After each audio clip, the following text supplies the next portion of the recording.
Good afternoon, students. Welcome to your conduct class for 2020-2021 assignment and examination. Diploma in Policing. Your subject is Community Policing Principles. Subject code Paul D, COP12. Your tutor, it's Mr. C. Tamarek. That's me. My contact details, my email is katili@legalsil.com.na, cell phone number 081-247-4088. Once again, welcome to Community Policing Principles. Our outline for the presentation will be the examination and assignment structure, the continuous assessment, examination preparation, and what you need to do during your examinations or during your preparation of your assignment. The duration of your examination for 12 credits is 2.5 hours. That's 2 hours, 30 minutes. Written exam, that will count 120 marks. I hope you are clear on that, my students. You need to know that your paper is counting 120 marks. That will be calculated back to 100%. So answer all questions. Questions 1, 2 consist of long questions ranging from 5 to 15 marks. Questions 3 will consist of short questions of 3 to 5. Question 5 will consist of true and false. All questions in the examination paper are from the content in your study material provided by OEL. When you are dealing with your assignment, the continuous assessment. The continuous assessment is your assignment. IOL only gives you one assessment, and that is the assignment that you receive in January or either in June. And that is the assignment that counts 120 marks. And at the end of the day, you need to pass that assignment for you to be able to sit for your exam. You need to gain admission through that assignment. That is very important for you to do all in your capacity to gain good marks in this assignment. The better marks you obtain in the assignment, the better you will understand the subject matter. The marks obtained will be calculated as follows to give you your year mark. Now, if you obtain 120 out of 120 in your assignment, you are already well on top of it. Because the assignment is, the assessment on the assignment is of the continuous assessment, counts 40% of the final paper, of the final mark. So, even if you obtain 100 out of 100 in your assignment, it will be calculated against 40. And that will give you 40%, meaning that you will be having 40% continuous assessment that will be awaiting your exams. Your examination contributes 60% of the final paper, of the final mark. So it will be 60% times whatever mark you obtain in your examination.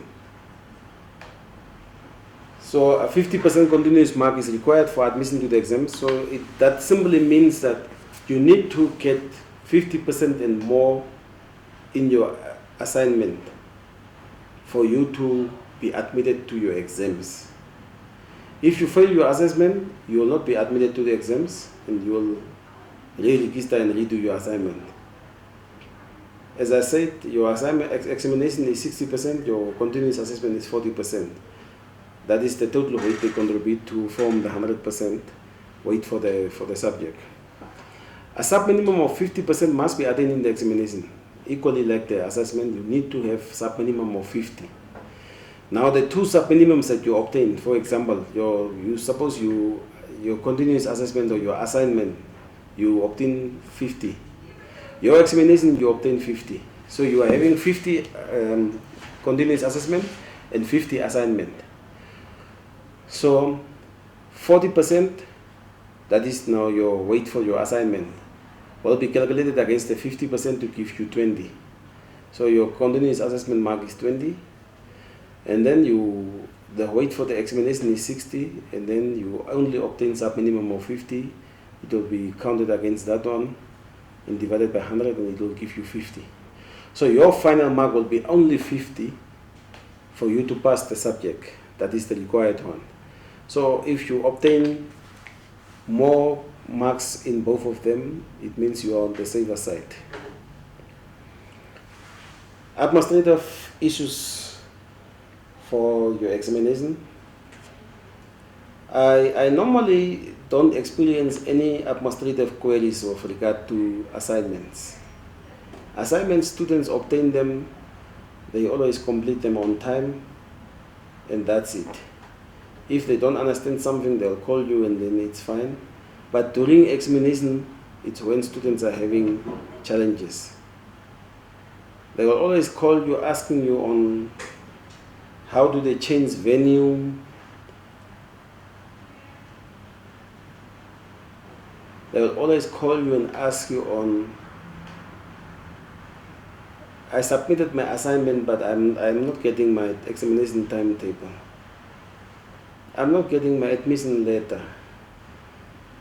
What do we need to take to the examination venue? Is it the open book exam because of Corona?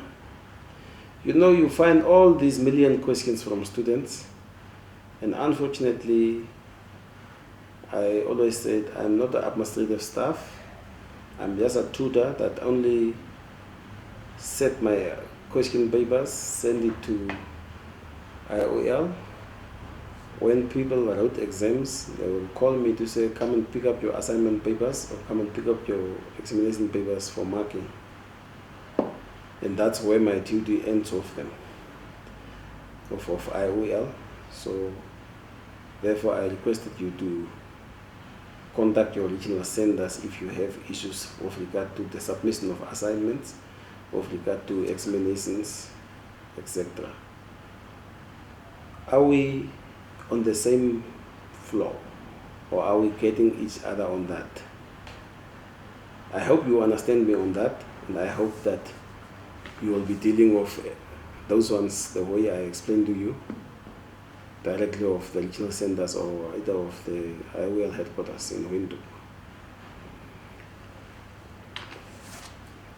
When you start preparing for your assignment or your examination, you need to read the topics that is provided in your study guide. When you are preparing for short questions, it's always difficult to only look at certain aspects of your study guide or the material provided. You need to look across the board because short questions are always coming from across the study material. When you deal with these study guides in your assignments, I think you will be on top of answering all the questions. Students don't read, isn't it? You don't read.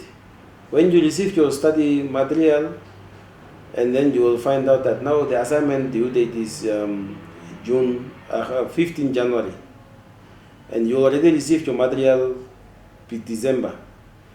Those books will be kept somewhere up to the 10th of January. And the 10th of January, then you start running around. No, I need to do my assignment. My assignment is due in 5 days. And this thing of work, now I'm too busy and I don't even get time to do my assignment. Please avoid it. The moment you receive your material, I'm sure IOL is providing this material way early. Start reading it chapter by chapter, day by day, so that you can just equip you to know that what is happening in your study guide. Probably you are registered for 5 subjects and then you are receiving material for 5 subjects on the same day. Now if you put that back away and you wanted to start looking at the 5 days before time, you will be disappointing yourself. You'll be paying a lot of money, either your kids' money or your husband or your wife's money, and then you end up failing the course because you hide or put these papers away. In preparation of your examination and your assignment, you need to read through these topics. Crime prevention. The golden rule is that if the police are successful in preventing crime, we will be having less crime in our community to investigate. Because if there is no crime, no investigation. But besides that concept, there will be crime because not all the crime are preventable. There are certain crimes that you can't prevent. Domestic violence, wife and husband in the sleeping room at night, 2 o'clock in the morning. What will the police prevent from that? So let's look at the ways of preventing crime that is preventable so that we deal with those ones whom we can prevent to react on it. Community policing, it's a concept that is regarded as a new policing style or new policing concept or philosophy that deals with the partnership between the police and the community to solve crime, which is a good one because you can't leave the policing responsibility to the police alone, because the crimes are committed in our community, our society, our children are doing it, so somebody needs to deal with this. And as members of the community, we are having the civil responsibility to not commit crimes, to be law-abiding citizens.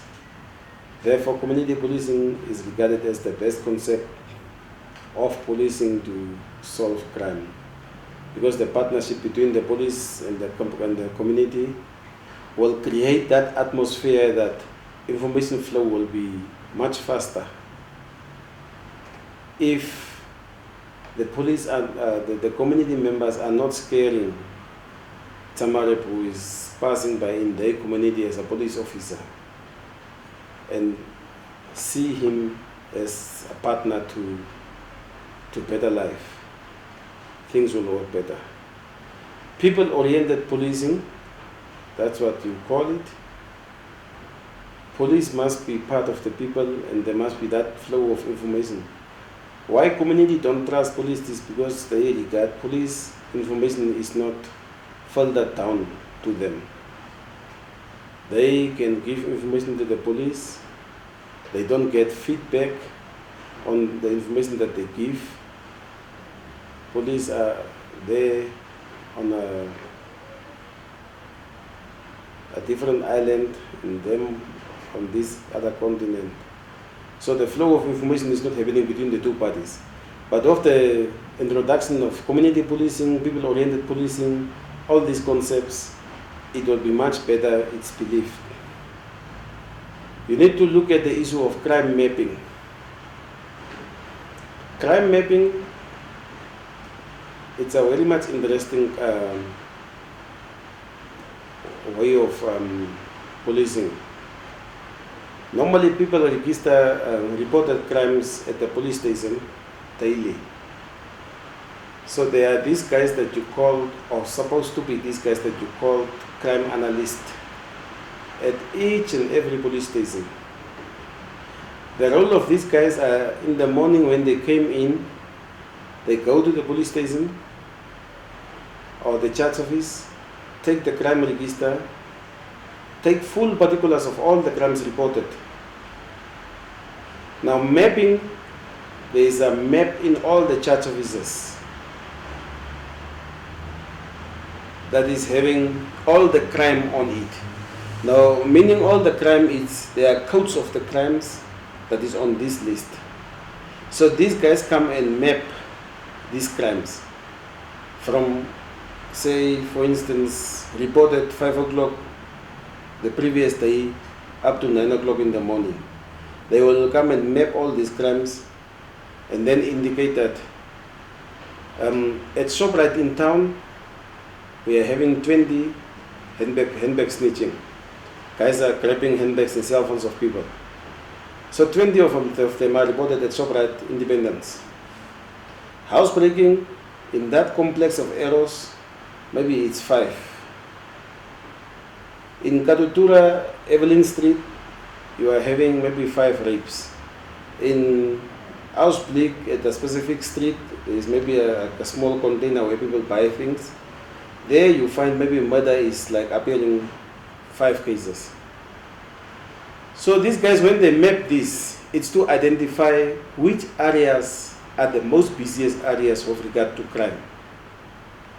And in this process, they will be plotting the hotspots. Those busy areas will be called hotspots. They will be plotting them to see what is happening here. There are serious crime committed here. So for you, perhaps you find out that, no, but next to this place, there is a house of a drug lord. So these guys, when they are here, it's just a smoke screen something. Somebody get the drugs from inside, they use drugs there, and then as a result, these killings and stuff started. So this crime mapping process, it's something that happens for the police management to take better decisions. Instead of driving the car whole day up and down, wasting petrol and what, now they knows what are the areas that we need to concentrate on to solve our crime. So with the assistance of these maps and the intelligence that they will receive from the crime analyst, they will deploy the resources in that specific area to be able to cope with those crimes. Traditional policing is the way how we have been doing policing all over the years.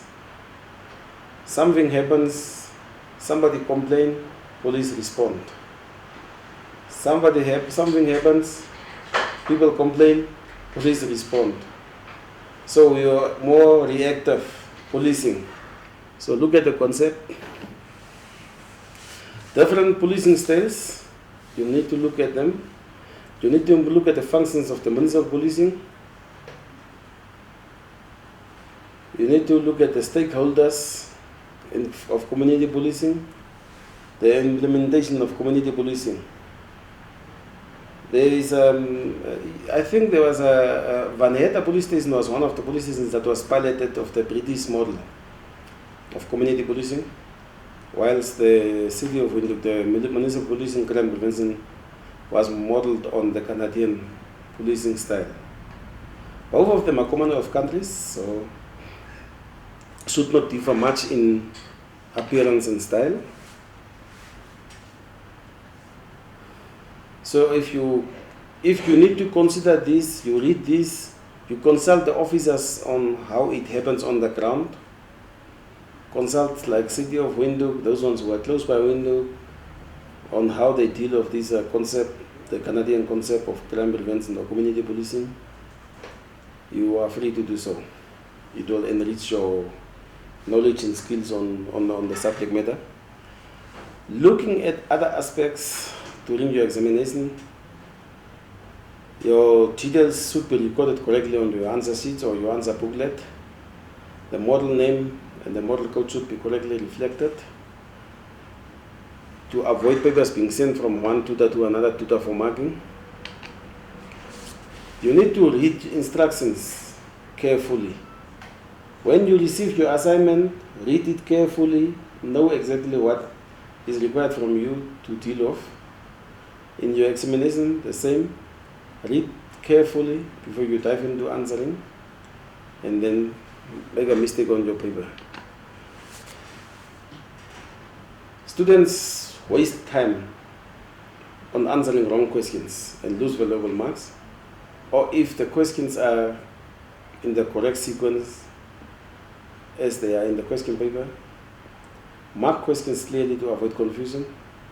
If the question required you to submit 2 facts, don't waste your time of writing 20 facts. The mere fact that you write 20 facts where only 2 is required means that you don't know what to answer. If you are required to submit 20 facts, don't write 2 and then expect the full 20 marks.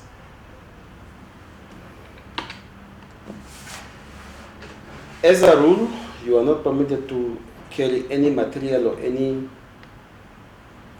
thing that will assist you into your examination venue. If so, you will be required to do so well in advance. Plan your time and use the 2.5 hours that you are given to answer the 120-hour question paper usefully to avoid disappointment of not finishing on time. The moment if you know that you receive your paper, you read through, and you know that of question 5 I will be struggling, spend as less time on the other questions so that you can save that time for question 5, where you might not know all the questions and then you need to scratch somewhere in your head to get some answers. So spend your time nicely. Is there any questions? Any comments that you want to make? Or anything that is not clear to you? In the event of any questions, you are free to consult me on the number provided, 081-247-4088. All the best of your study, all the best of your assignment and your examination, and I thank you.